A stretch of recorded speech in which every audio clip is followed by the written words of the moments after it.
Welcome to the Content Matters podcast, where digital content and marketing pros talk shop. Tech may be changing fast, but great content is timeless. Get inside tips, trends, and practical know-how from the top minds in the digital content industry. Sponsored by Ingenix, the uniquely agile content management platform. Hi everyone, welcome back to the Content Matters podcast. Today we're tackling the topic of ethics and digital content. How can we, as tech providers, advocate for better ethics and standards over profits? That's kind of the question that we're asking today. The Facebook boycott, Stop Hate for Profit, that's happening this month, it's a clear sign that things need to change and that businesses, whether they're B2B, B2C, or whatever, and if they're technology businesses or otherwise, there's an opportunity to help drive that change. So joining me today to talk about the role of tech providers in fostering a more respectful discourse is Jim Edmunds, CEO of Ingenix, who is the sponsor of the Content Matters podcast. And Jim has over 20 years experience in the tech space, so I think it's going to be a great conversation. Welcome, Jim. Thanks, Barb. Thanks for having me on the podcast. It's great to have you here. You were the first time we've had you on the podcast, which is really cool. And it's a really important topic to be discussing with you, so I'm glad that we're doing it.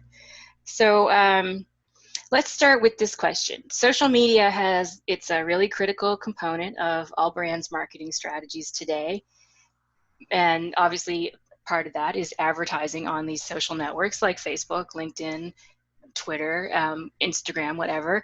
I'm just wondering, from your opinion, why is it so important for your company to advertise on these networks? And do you have any concerns about where and when your ads are displayed?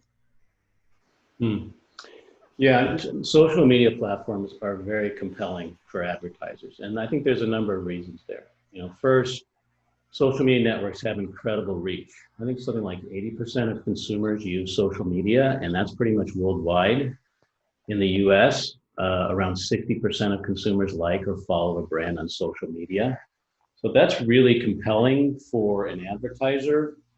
Those platforms continue to grow, both in numbers of people using the platforms and time spent on the platforms. Today, American consumers on average are spending over 2 hours a day on social media. That still lags behind TV, but that's a significant chunk of time that you can reach out to an audience. Yeah. Second is depth, or the ability of social media platforms to target an audience for advertisers. They have our profile information, they're tracking our behavior, they're monitoring our preferences. It's a medium that's custom tailored to advertising. And third is innovation. Social media platforms are constantly innovating. They're developing new features, they're creating new algorithms that yield results for advertisers. If you think about TV and radio advertising, that model hasn't really changed in 50 years, but social media platforms are innovating every day. Do I have concerns about where and when our ads are displayed? Yeah, I think that's a concern, but I think it's likely we'll have tools that give us more control of that. My bigger concern is about the model generally. Social media platforms really show us the promise of digital publishing and digital content generally. It's the medium's ability to track with certitude the audience's engagement with your content. So that's the promise of digital content. There's a dark side to that, and we see that in social media. It exposes the opportunities for manipulation, exploitation, misinformation, and we all know how this works and where it leads. At the end of the day, Facebook, Twitter, YouTube, they can say they're technology companies. They're not. They're advertising platforms, plain and simple. And the owners of those platforms are primarily interested in juicing their numbers. So at some point, there's this real danger that we all become victims of social media's success at targeting, manipulating, and exploiting their audience. That's it kind of doesn't sound nice when you put it that way. It's kind of, I don't like that idea. We're the beneficiaries of it, but we're also maybe the victims of it. Yeah. So And you're, so for you, the Stop Hate for Profit campaign that's been going on over Facebook, which is over the month of July, that's got over 1,000 companies, named companies anyway, participating in the boycott, and they're not running ads on Facebook for the month. And you've chosen, and Genius itself has chosen to pause their Facebook ads for the month as well, as a show of support. Is this something that you felt was important for you to do? Yeah, we did. I mean, I don't think Facebook's going to miss our advertising budget. Yeah. I'm not sure they're going to miss, the aggregate of the advertising budget, although I do think it's making an impact. But it kind of comes down to what kind of world we want to live in. We've seen the damage that social media can do. Violence attributed to online hate speech, political polarization, erosion of our democratic foundations. There are social networks that have taken actions to address this.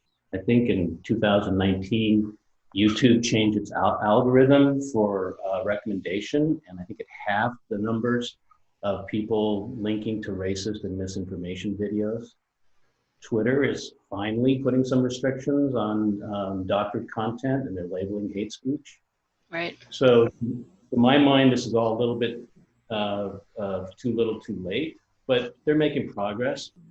Facebook, by contrast, refuses to take any responsibility or accountability for the content of the network. And they're very proud of pointing that out. So yeah, I think it's really important. We need to hold them accountable to a higher standard. So it's interesting that they have that perspective, like Mark Zuckerberg and Facebook overall has that perspective. And they're kind of allowed to have that perspective over, because there's an amendment to a law, I can't remember what it is right now, that says that, they kind of don't have to take responsibility necessarily for what people publish on their site, because you can't. I guess it's complicated to do, but I don't know. I think that's kind of a cop out for technology, for these social media companies, just to, it's like you said, just because they need the people to advertise to, and they don't care who they are.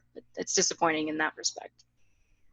Yeah, you're absolutely right, Barb, and I think very insightful to point out that there is a institutional structure to this that allows them to, benefit from the anonymity, the lack of accountability, and the lack of responsibility. There's no consequences to them as a company or to their bottom line for the content that they're putting on their network.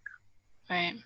So, I mean, for Facebook, and it's been pretty clear, they don't really care about the money. They're a $70 billion company. They know that at the end of July, 99.5% of those advertisers are coming back online, and things will really go on as normal. That's what it appears like anyway. And I'm just wondering, it's not about money, it's about something else. So is there something else that brands who are advertising on Facebook or any other social network can do to make a bigger impact outside of just saying, you're not gonna get my ad money? Yeah, maybe we all at the end of July stoop our shoulders and sheepishly go back to Facebook because we can't resist that ROI on advertising. I don't think anyone will be surprised if that happens. It wouldn't be the first time large corporations choose to pursue their short-term interests. But don't count us out. I mean, this thing may have legs. It may be more successful than people give it credit for. There's a lot of bluster on Zuckerberg's part right now and others at Facebook that they won't be intimidated by the boycott. I mean, come on, give me a break. As if they don't care and they aren't influenced by their bottom line. Yeah, that's true. The reality is, I think they have been impacted by the boycott, and I think they're changing their policies and actions because of it. They don't want to admit that, but I think this started with a general backlash from the 2016 US presidential election, and it's continued to grow. What's interesting here, I think, is that this is a boycott by advertisers. So, typically, if there's a media boycott, it's by consumers, and they're targeting the advertisers. Yeah. If we really want to make a bigger impact, then the consumers, the end users on Facebook, need to get in on the boycott. They need to start taking action too, and we'll see what happens. It'd be interesting how that would work if you could actually rally up enough people to boycott Facebook for a month and see what that would do to the company. And I mean, obviously that would impact the ad revenue, their advertising capability, because nobody would be on it. But I don't know that people are there. I don't know if people are ready to make that kind of if there's enough people, I guess, to make that kind of a stand.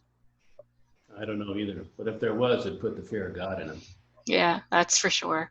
Yeah, so in terms of technology providers, though, there's a lot of discussion around, and yeah, it's directed mostly at the social networks. You have a responsibility to foster more respectful conversations and content.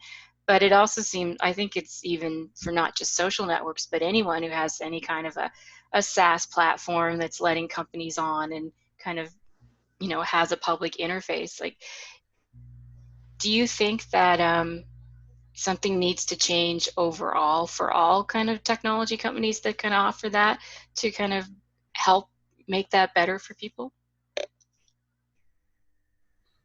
Well, yes and no.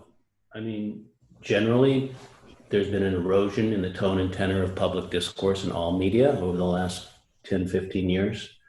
So it's not just social media, it's traditional media as well. And it's a cumulative effect. They feed and drive each other. Yeah. I think digital content is especially susceptible to fostering hate and divisiveness and misinformation.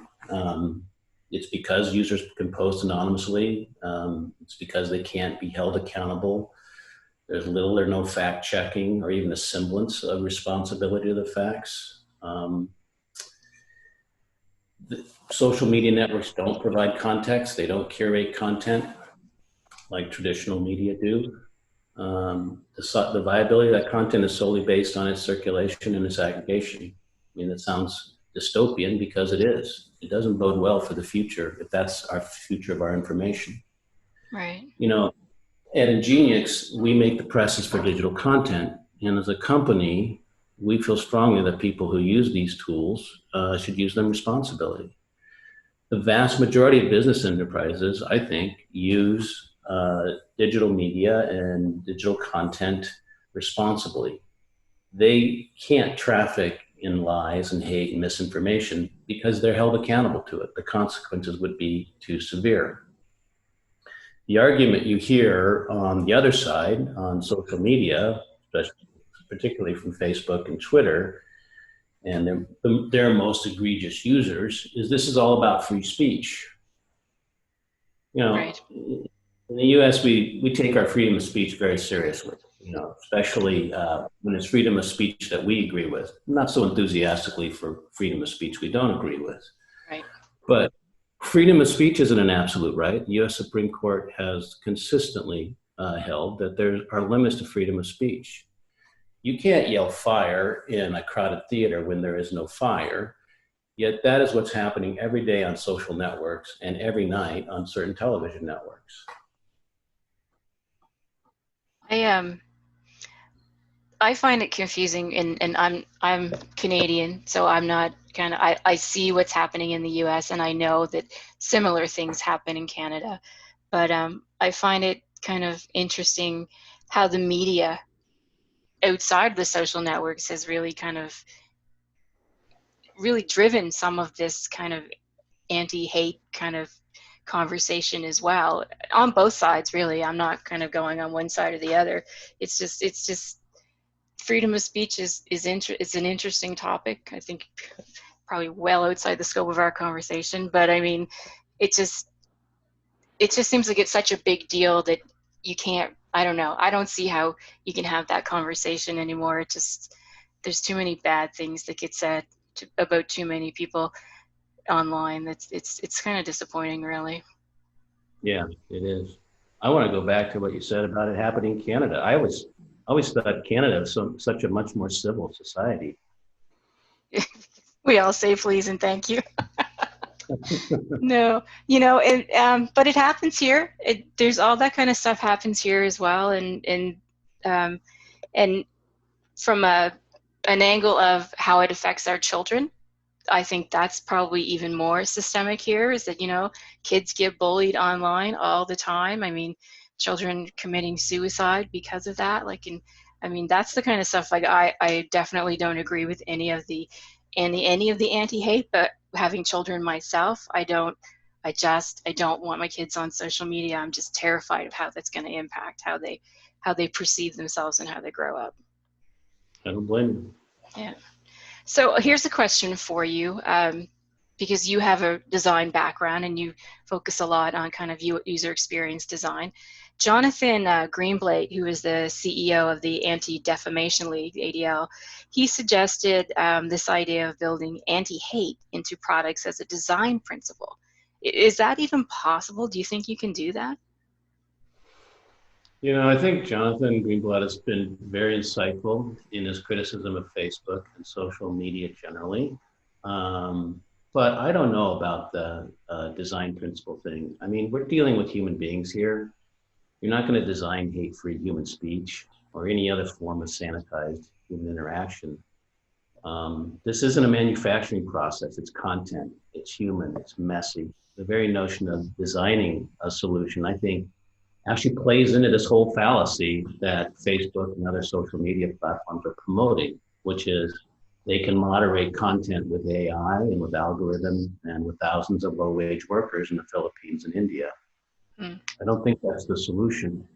It's not about writing another policy or designing a new algorithm. It's about human beings monitoring and working with other human beings to create responsible and accountable content. Imagine if every Facebook account, in order to start one, you had to provide a valid government ID and you had to give your home address. You think that might clean up some of the hate speech? Maybe. Yeah. But I mean, nobody would do it then, right? Well, maybe. We just opened a second, well, not just 3 years ago, we opened a second office in a small town in Eastern Washington called Walla Walla. It's a lovely place. It's about 1/20th the size of Seattle, where we're headquartered.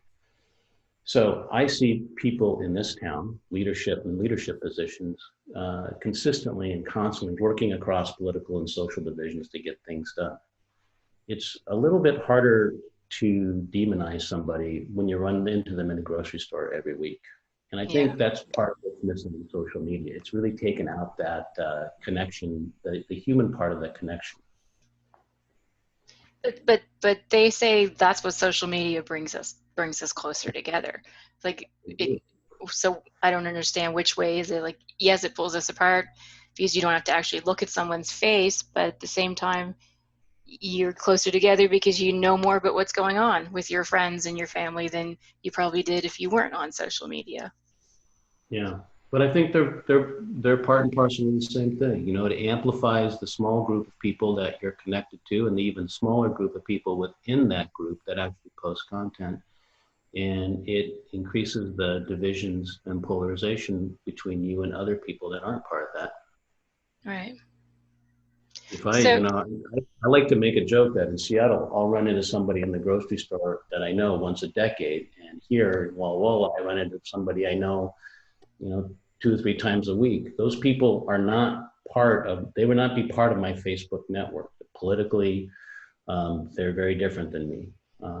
But we have a wonderful connection that's outside of my predefined profile and preferences.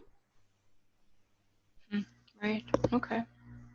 Yeah, I don't actually share a lot of my family stuff on Facebook or any of my ideas politically or otherwise, so I kind of choose to kind of steer away from that just to not get mixed up in all of it. So what needs to happen now? Are there other steps that brands and tech providers can take to kind of keep us going on this path that we've kind of started with the Facebook boycott? Are there things that we can all be doing to kind of continue being more smart in how we kind of treat each other? Good question. I don't know. I mean, we shouldn't stop at the end of July, that's for sure. As advertisers, we need to demand more. I'm not sure how we do that. I think more importantly, as users, we need to demand more. Users of social media need to, I think the vast majority of people who use social media use it responsibly, and they want other people to use it responsibly. you know, we can say, wouldn't it be great if we all stopped using social media for a month or maybe forever? I don't know if that will ever happen. It's probably Right. not going to happen. Yeah. But it would be nice if some kind of action from. Sorry about that. It would be nice if some kind of action by users would get Facebook's attention and other social media platforms. Sure. I want to return to something you mentioned earlier, which is the legal protection in the United States that we give social media companies, shielding them from liability for the content that's posted on their platforms. So, again, it sort of encourages this anonymity, this lack of consequences, lack of responsibility, lack of accountability. We took that away, and interestingly enough, our president has weaponized that in his ongoing battle with social media labeling of his tweets. But if we actually went through with that and revoked that, I think that would change things overnight. All of a sudden, social media platforms would have to give serious consideration to the kinds of content that's appearing on their networks. That's not dissimilar to what used to happen in this country in terms of regulating the public airwaves and broadcasters and creating standards for broadcast media and broadcast content. So, why not? Again, as business enterprises, we're held accountable for our content. Broadcasters are less so today, but have been held accountable for their content. Why shouldn't social media platforms be held accountable for their content like the rest of us? Right. I agree with you, but I agree that there's a lot of media out there that they can't be held accountable. Some of the stuff that you hear is just, I don't know, is not right, is not true, yet they're allowed to say it, and they're not.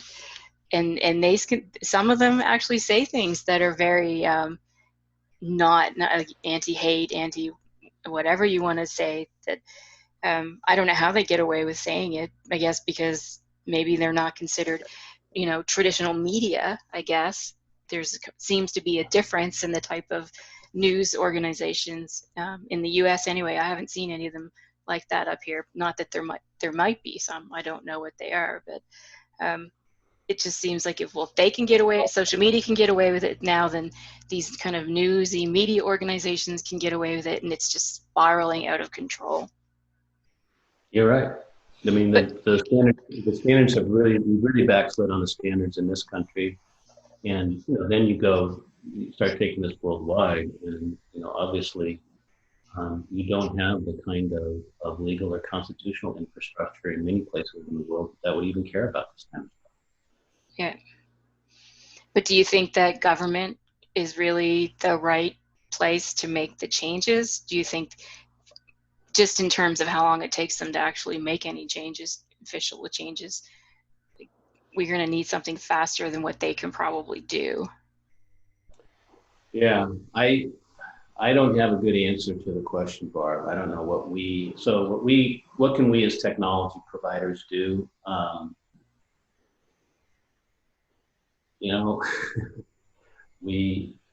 We continually featureize and build things into our content management software, and I'm not talking about just Ingenious. I'm talking about the industry as a whole, that both enables this kind of peer-to-peer interaction and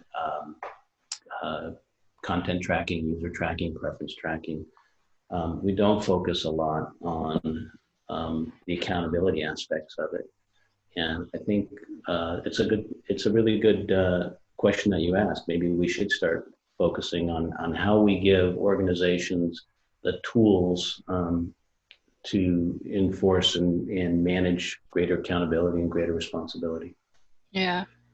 I think that we kind of have to look at that as a potential move forward, because the idea of stopping advertising, I think most consumers wouldn't care at all. They'd be happy to not be inundated with advertisements from companies that they're not necessarily interested in. So I don't know that just stopping advertising on social media is going to make a huge amount of difference, other than to force the social media company to kind of try to make changes, or to at least say it's going to make changes. I think you're right, it's got to come from everywhere, and at the same time, and that's probably the biggest challenge we face.